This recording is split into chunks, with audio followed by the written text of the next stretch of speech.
آپ کے بھیجے گئے سوالات تجزیہ کاروں کے سامنے رکھتے ہیں۔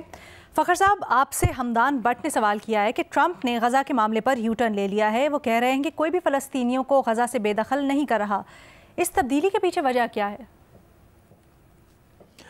شکریہ ہمدان صاحب۔ میرا نہیں خیال کہ یہ جو ٹرمپ کا جو غزہ کے حوالے سے پلان ہے کہ وہ ایسے ہی بس اس نے دے دیا تھا اور اس کے بعد وہ واپس لے لیا۔ دیکھیں، یہ اس طرح کے جو بیانات دیے جاتے ہیں یا اس طرح کے جو منصوبے پیش کیے جاتے ہیں اس پہ آلریڈی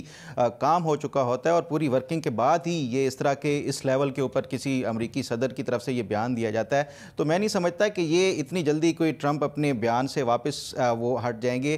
اس کی اگر میں آپ کو بتاؤں اگزامپل، جو انہوں نے پہلے انیشلی کینیڈا اور میکسیکو کے اوپر ٹیرف لگایا تھا، پھر 1 مہینے کے لیے مؤخر کر دیا تھا، پھر اس کے بعد اب دوبارہ اسی تندہی سے وہ اس کے اوپر اپنے جو ہے وہ کار فرما ہے۔ تو اسی طرح کا اس کا جو ٹرمپ کے حوالے سے یہ جو پلان ہے غزہ کا، یہ اسرائیل کے جو فائنانس منسٹر ہیں اس نے باقاعدہ اس حوالے سے کہا ہے کہ یہ جو ٹرمپ کا جو پلان ہے غزہ کے حوالے سے، یہ کوئی اس کو بیک برنر پہ وہ نہیں کیا گیا بلکہ اس کے اوپر باقاعدہ کام ہو رہا ہے۔ تو میں نہیں سمجھتا کہ یہ اس کو جو ہے وہ ختم کیا گیا ہے جو ٹرمپ کا پلان ہے۔ ہاں، یہ ہو سکتا ہے کہ جو عرب ورلڈ کی طرف سے ایک اناؤنس کیا گیا ہے $50 بلین کی جو پروجیکٹ ریہیبلیٹیشن کے لیے غزہ کی،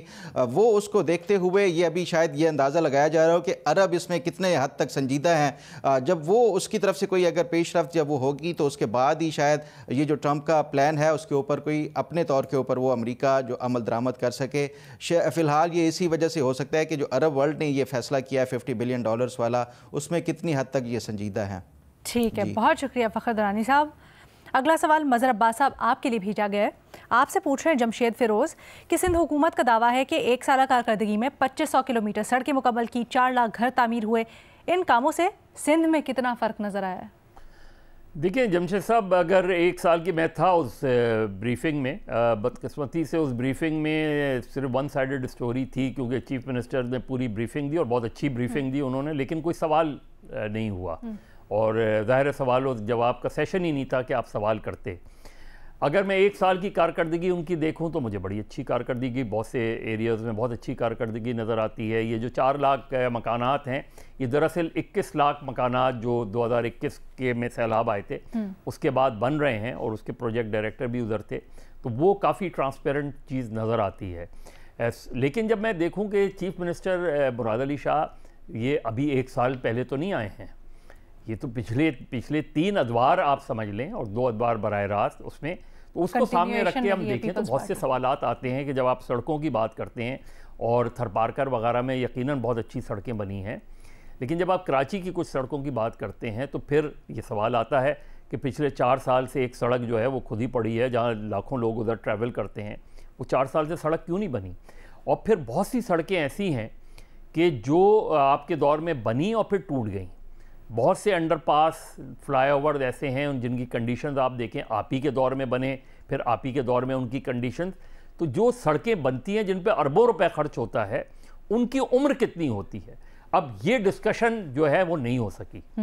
اور انہوں نے یہ ضرور کہا جب میں نے ان سے پوچھا کہ اس پورے 1 سال کی کارکردگی میں لا اینڈ آرڈر کہیں نہیں تھی آپ کی اس میں، تو انہوں نے کہا لا اینڈ آرڈر پہ الگ ایک بریفنگ رکھی جائے گی۔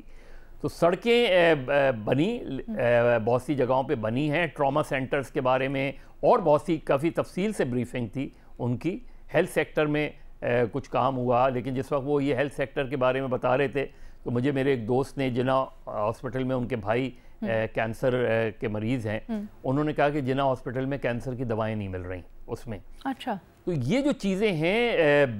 کارکردگی جب ہم دکھائیں تو ہم بالکل اس میں بہت سے پازیٹیو فیکٹرز بھی ہوتے ہیں، بہت سی چیزیں ایسی ہوتی ہیں جس پہ سوالات بنتے ہیں، لیکن سوالات کے جوابات سوال ہوئے نہیں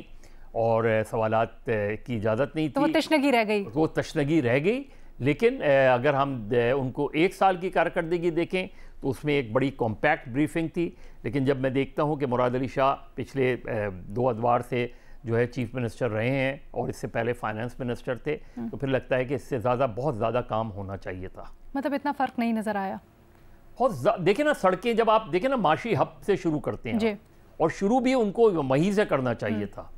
کہ جو کراچی جو پورے پاکستان کا معاشی انجن ہے،